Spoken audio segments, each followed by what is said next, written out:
Why is voting useless? I'm so glad you asked, Vortex. Well, if Mark Twain was bitching about it back when we just had regular ass paper ballots that you put into a box, okay? Like, voting as a system, if all of those people are reliable and trustworthy and honest, like, yeah, I would totally understand why people would believe in that system. But that's not the system, okay? And you know, I talk to immigrants that say, well, we don't have a choice, like, we don't have any say in what our government does. And so I get, like, why they look at it the way that they do. But I'm telling them, it's a lie. They want people to think that here, but it's just not fucking true. At any given point, they can turn those tables and then turn them again, okay?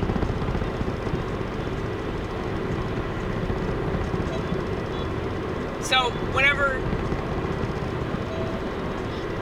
they wanted chaos, they put Donald Trump in that seat because they knew that he was going to trigger so many people, and that he did.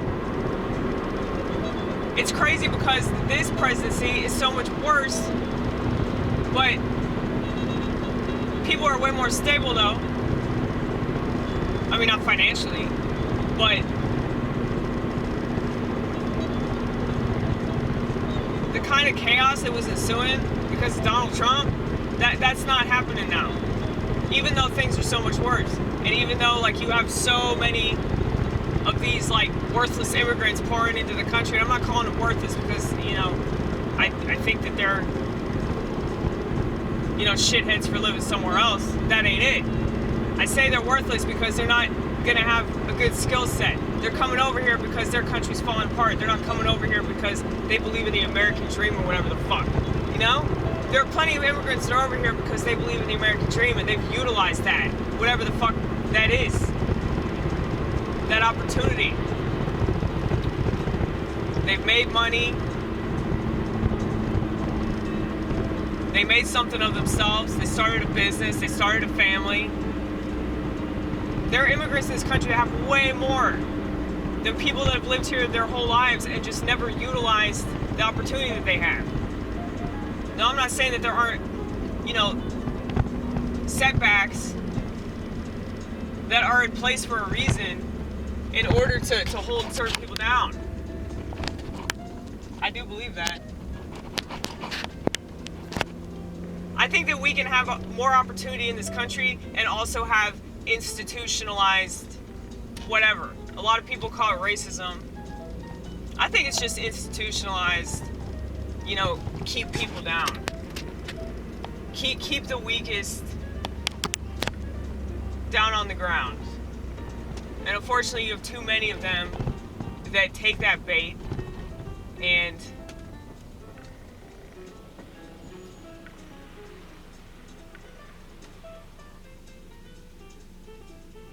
they don't understand that if you really want to make it in this country, like, you don't play by the rules. You know, because everybody that plays by the rules just gets fucked over. So throw out the rule book. Throw out the rule book. I mean, who gave you the rule book? Or the Constitution? The Founding Fathers are fucking dead, dude. No reason to keep upholding them. And they're all a bunch of Freemasons. They probably ate kids. I'm not going to accuse Thomas Jefferson of that because I don't know. But I mean, he was already banging one of his slaves. So it's just kind of ridiculous that people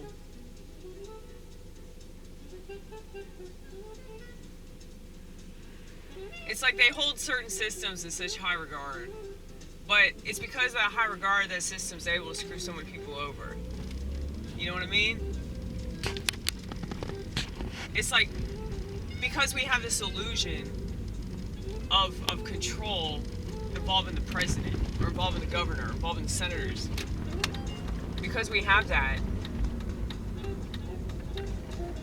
we think that this country's better than other countries. But as of late,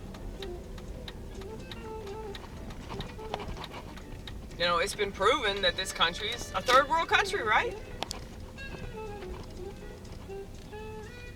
I mean, maybe not here, in this parking lot. But if you think about all the crap they're dumping in the food to change people's hormones and make them fucking gay, yeah, like, I would say that it's actually worse than a third world country, because at least if you go to Somalia, you know that the water's gonna be shit. So it might make you sick, but it won't make you gay, right?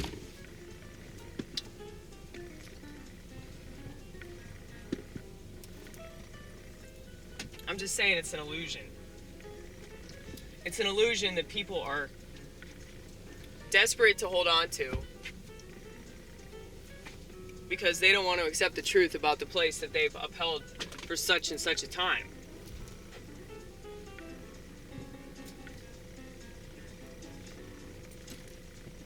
Once again, I am overdressed.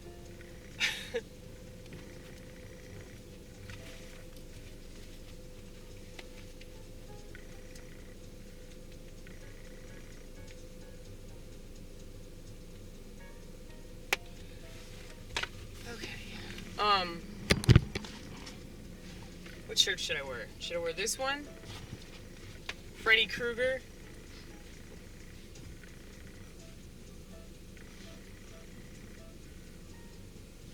This brown one. It's got pit stains on it. Well, I think this one does too, because I sweat like a man. I think I'm gonna wear this one. Hold on. I don't want to expose myself as much as some fucking sickos in the vortex want to see that. No, honey, you ain't my husband. You ain't getting none of this shit. God's my husband. Jesus Christ is my husband.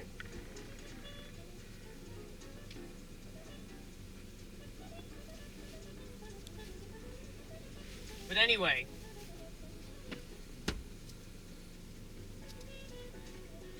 Yeah, so this country in particular, but the whole world really,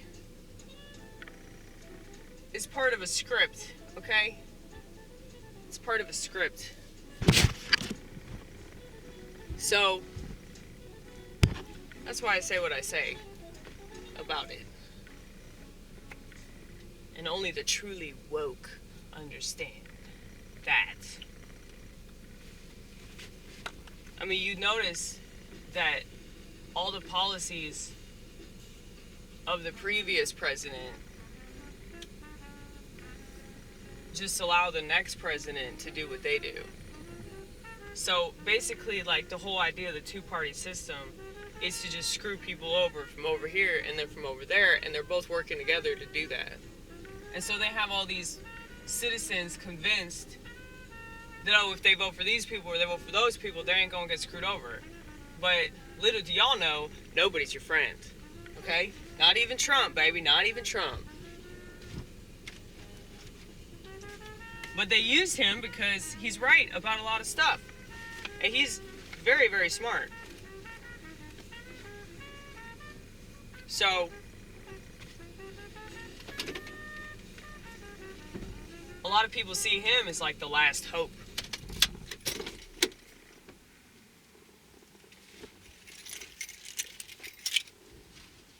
I don't know why I have 3 bags. It's kind of ridiculous. It's a little excessive, don't you think? But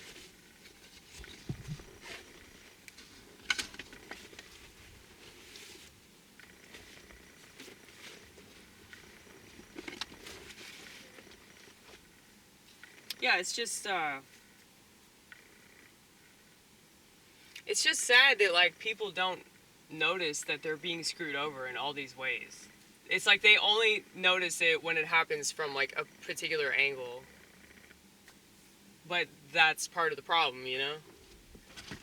So they just had to wipe people's consciousness. And they had to, you know, make products that did that very well.